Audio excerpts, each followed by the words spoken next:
രാജ്യസഭാ സീറ്റിൽ വിട്ടുവീഴ്ച ചെയ്ത് CPIM. സീറ്റുകൾ കേരള കോൺഗ്രസ് എമ്മിനും CPIക്കും നൽകാൻ തീരുമാനം.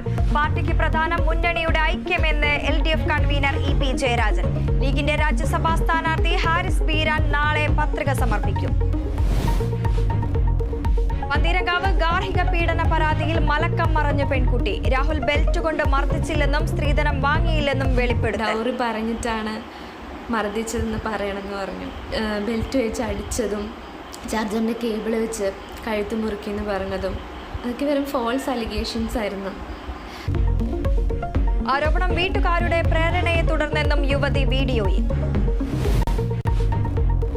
ബാർക്കോഴ നിയമസഭയിൽ ഉന്നയിച്ച പ്രതിപക്ഷം. ജുഡീഷ്യൽ അന്വേഷണം വേണമെന്ന് റോജി M. ജോൺ.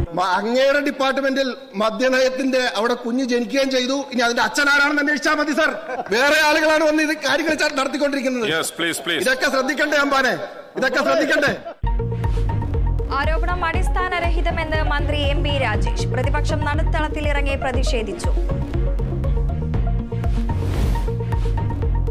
തദ്ദേശ വാർഡ് വിഭജന ബിൽ പാസാക്കി നിയമസഭ. ബിൽ പാസാക്കിയത് സബ്ജക്ട് കമ്മിറ്റിക്ക് വിടാതെ വേഗത്തിൽ ബിൽ പാസാക്കിയത് പ്രതിപക്ഷം സഹകരിക്കാത്തത് കൊണ്ടെന്ന് മന്ത്രി MP രാജേഷ്.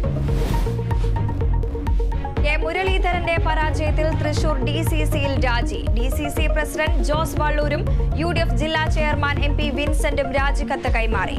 ഓഫീസിലെ സംഘർഷത്തിൽ സജീവൻ കുരിയച്ചിറക്കി സസ്പെൻഷൻ.